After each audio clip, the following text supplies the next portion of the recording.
Hi, welcome along to the Ball Street Weekender Show. This is Storylines. James Alcott, apparently on another holiday. How many holidays does Geezer get? It's a joke. So, they've asked me to present the show, which I'll be very happy to do. So let me introduce our panel today.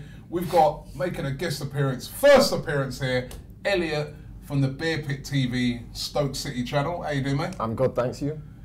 Not too bad, not too bad. We got Flav here from the Fighting Cock podcast, Tottenham Hotspur. How you doing, mate? I'm right. You're right. Right. And doing pretty well next to him, actually, because they beat Spurs during the week. Good. Nicky from West Ham Fan TV. How's it going, mate? All right? Not as good as you. Yeah, I'm grinning I in, don't yeah. think I will be doing as well as you, but I'm not too sure.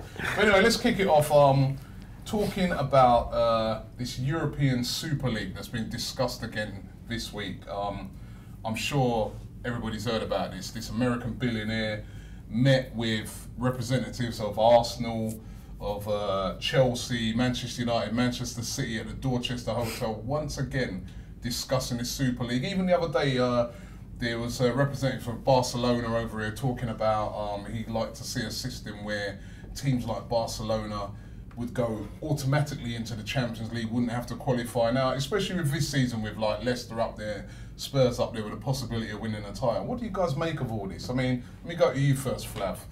I mean, what do you make of all this Super League talk? Oh, it's a nonsense, isn't it, really? But it's not surprising given the amount of money that's in the game. If a club like Barcelona, Liverpool, you know, City and Arsenal are at risk of not qualifying this year. All right. You know, if you can engineer... I think it's a great idea, by the way. Yeah, no, I'm only joking. If you can engineer a way that ensures that you guarantee that level of income each season, you can see from a purely business perspective why they would do that. But in terms of the, you know, in the spirit of the game, it goes against everything that's great about football. I'm not sure if that meeting means a lot, because would, you know, some of the most important figures in the 5 biggest clubs in Britain be meeting in the most famous hotel in London and walking out together. I'm not sure it's as cloak and daggers as the press would have you believe, but it's certainly an issue and certainly, you know, something that people are talking about and something we need to be wary of. In my opinion, if those teams want to form some sort of Super League on their own or you know, and devalue the competition, then, you know, let them get on with it and forget about them, in my opinion. But what do you make of it, Elliot? Because, you know, people are arguing and they're saying, right, well, listen, a lot of people were against the Champions League when that was sort of first conceived, but the Champions League now is very successful, very popular around the world. Is this just like taking it to that next level? Well, no, I don't think so, because the Champions League's now established. It's there, you know exactly the stipulations to get into it, we know the structure, whereas this Super League would take it onto a completely different level where it's the same clubs in there every year. So the Leicesters, the Tottenhams who've done so well and, you know, achieved something this year and been rewarded by getting into that competition is gone. Completely destroys the structure of the league, the rewards that are there for teams in place. Like, say, Stoke, we're getting there towards, you know, hopefully a European spot in the Europa League, which would be absolutely delighted with. But if that breakaway league happens, it destroys the rest of UEFA, the Europa League, the Champions League. All that will just fall apart without the big teams in it. I don't actually think that we will see a breakaway competition. I don't think that'll happen. But it's still very worrying that clubs are coming together to potentially negotiate the future model of a competition. Even if it's amending the Champions League competition as it stands, it shouldn't be the club's decision. Their role in this is to play in it, not to influence or go behind the scenes. I mean, this is the power of some of these clubs, you know, especially the clubs in Spain, the clubs, say, like Juventus, they're so far ahead, like in Italy, they're so far ahead of all the other clubs in their league that they are looking to the future and they're seeing the amount of money that's coming into the Premier League, and I think they are interested in trying to get something like this together in the future. What's your view on it from a West Ham perspective? It devalues the competition. If they're going to go into a league where, you know, no one has to qualify, you've got these, you know, the American guys turn these things into franchises. I think that's one thing they do. They do it with the MLS. There's no relegation, there's no promotion. They go for a title, that's it. I think that's what makes our game great. The European game is the fact that, you know, you've got these teams that are vying for something, you know, and if you haven't got that carrot dangle that, you know, we're currently in 6th place, 1 point off the Champions League spots. We get that Champions League spot this year. That's massive for us. That's huge. You know what I mean? And that's what makes these games special. You know, once in a lifetime, Barcelona at your stadium. You know, every now and then you get them in the group stage, get them in the quarterfinals, get them in the semi-finals, whatever. And you know, if you've got just a league where you're going into it every year with the top clubs and no one's ever changing, you know, what makes Liverpool a top club? What makes them a top club? They're not a top club at the moment. They're a mid-table side. You know, so how have they got a divine right to just make up a league?